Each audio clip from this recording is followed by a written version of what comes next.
Hey everyone, welcome in this channel. We are doing our chapter number 9 सदाचार।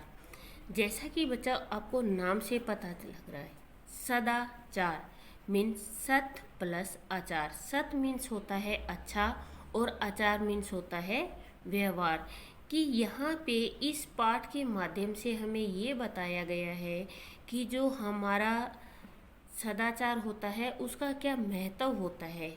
उसका महत्व होता है हमारे लिए, जैसे हमें अपने से बड़े गुरुजन हैं उनको रेस्पेक्ट करना, हमेशा सच बोलना, बुजुर्गों की सेवा करना, किसी को कोई तकलीफ़ भी नहीं पहुंचाना, मीठे वचन बोलना, ये सारी चीज़ें क्या कहलाती है?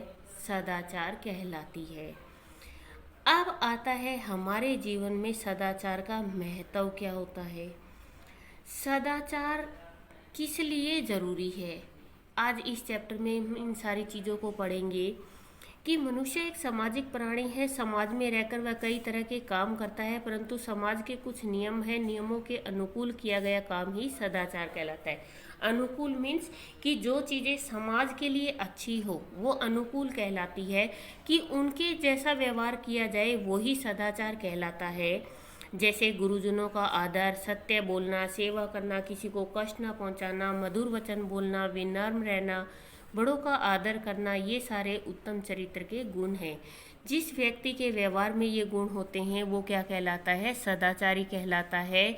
और सदाचार शब्द दो शब्दों के मेल से बना है, सत प्लस आचार। सत का अर्थ होता है अच्छा और आचार का मतलब होता है व्यवहार, मीन्स अच्छा व्यवहार। इस तरह सदाचार का अर्थ अच्छा व्यवहार होता है और अच्छे व्यवहार से व्यक्ति के सदाचारी होने की पहचान होती है। सदाचारी बनने के लिए ईमानदार होना आवश्यक है। जो व्यक्ति अपने प्रति ईमानदार होता है वह सबके प्रति ईमानदार रहता है, वह सबके प्रति ईमानदारी बरतता है, चाहे वह सेवा की हो, कर्तव्य की, धन की बात हो या कमाई की, लेने की बात हो या देने की, सब में उसका व्यवहार ईमानदारी पूर्ण रहता है। ईमानदार व्यक्ति गरीब होते हुए भी धनी होता है, क्योंकि ईमानदारी के कार्यों से उसे सम्मान और आनंद मिलता है। बेईमान व्यक्ति धनी तो हो सकता है परंतु वह सम्मान और आनंद प्राप्त नहीं कर सकता। इसीलिए बच्चा हमेशा ईमानदारी का ही आपको यूज करना चाहिए, और ईमानदारी से अगर आप कोई काम करते हो तो आपको हर जगह सम्मान मिलता है। अगर आप किसी को दिखाने के लिए कोई काम करोगे तो वो थोड़े टाइम तक ही टिकता है, लेकिन अगर आप ईमानदारी से करोगे तो आपकी हर जगह चर्चा होगी। जो व्यक्ति सदाचारी होता है वह अनुशासित एवं संयमी भी होता है। इन गुणों को उसके बोलचाल, कार्य, व्यवहार, खान पान और रहन सहन आदि में देखा जाता है। वह समय अनुशासित रहकर अच्छे व्यवहार का परिचय देता है। सत्य बोलना एक प्रकार की अखंड तपस्या है। झूठ बोलना अच्छा नहीं माना जाता। जो व्यक्ति हृदय से सत्य बोलने का वचन लेता है वह सदाचारी होता है। ऐसा व्यक्ति मरते दम तक सत्य बोलने का पालन करता है। सदाचारी व्यक्ति जहाँ भी जाता है प्रसन्न रहता है और अपने संपर्क में आने वाले लोगों को भी प्रसन्नता देता है। उसके पास सद्गुण और सद्व्यवहार का भंडार होता है। वह झूठी प्रशंसा से प्रभावित नहीं होता और वो निर्भय रहता है। निर्भय मीन्स उसे किसी बात का डर नहीं रहता। विपत्तियां तथा प्रतिकूल परिस्थितियां प्राय सभी के जीवन में आती हैं, किंतु सदाचारी व्यक्ति इनसे कभी विचलित नहीं होता। ऐसा व्यक्ति जीवन में कितनी भी बड़ी विपदा आ जाए तो उससे मुकाबला करने की क्षमता रखता है। उसमें असीम धैर्य एवं सहन शक्ति जैसे महान गुण होते हैं। परोपकार करना उसका स्वभाव होता है। वह अपने कार्यों से सदा दूसरों का भला करता है। लोग उस पर विश्वास करते हैं। सभा हो या समुदाय, सदाचार से युक्त व्यक्ति सर्वत्र पूजा जाता है। सदाचार सफलता का मार्ग है जो व्यक्ति को उसकी मंजिल तक पहुंचाता है। अच्छे व्यवहार के कारण कठिन काम भी सहजता से बन जाते हैं। इसके द्वारा मनुष्य अपने असीम शक्ति को प्रकट कर सकता है। सदाचार के बल पर असीम शक्ति को प्रकट करने वाला सामर्थ्यवान मनुष्य संत और महापुरुष के रूप में जाना जाता है। वह अपने महान कार्यों से महापुरुष कहलाता है। ऐसे में महापुरुष हमारे आदर्श होते हैं। उनका सद्व्यवहार अनुकरणीय होता है। हमें परस्पर सद्व्यवहार करना चाहिए। सद्व्यवहार ही वास्तव में सदाचार होता है।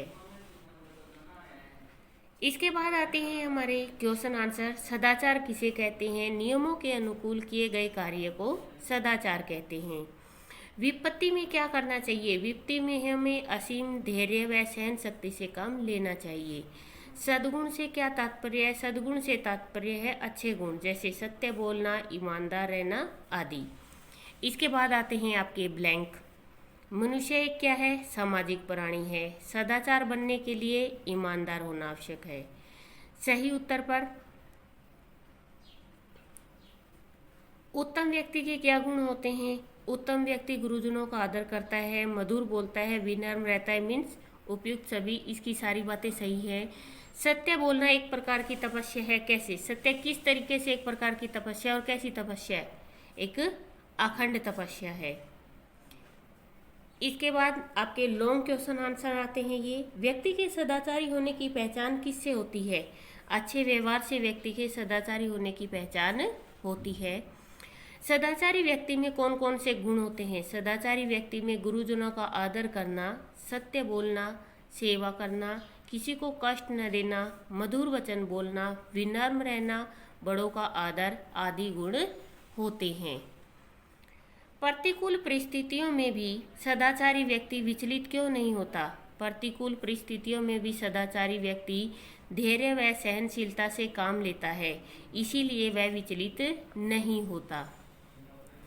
सदाचार सफलता का मार्ग है। कैसे? सदाचारी व्यक्ति के अच्छे व्यवहार के कारण कठिन काम भी सहजता से बन जाते हैं, जिससे उसे सफलता मिलती है। नेक्स्ट क्वेश्चन आपका, महापुरुष हमारे आदर्श क्यों हैं? सदाचार के बल पर असीम शक्ति को प्रकट करने वाले सामर्थ्यवान व्यक्ति संत व महापुरुष कहलाते हैं। उनके गुणों के कारण ही हम उन्हें आदर्श मानते हैं। इसके बाद आता है हमारी व्याकरण। बे प्लस ईमान बेईमान, महा प्लस पुरुष महापुरुष, पर प्लस उपकार परोपकार। फिर आपका आता है विलोम शब्द। सदाचार दुराचार, ईमानदार बेईमान, सम्मान अपमान, निर्भय डरपोक, अनुकूल प्रतिकूल, सद्गुण दुर्गुण।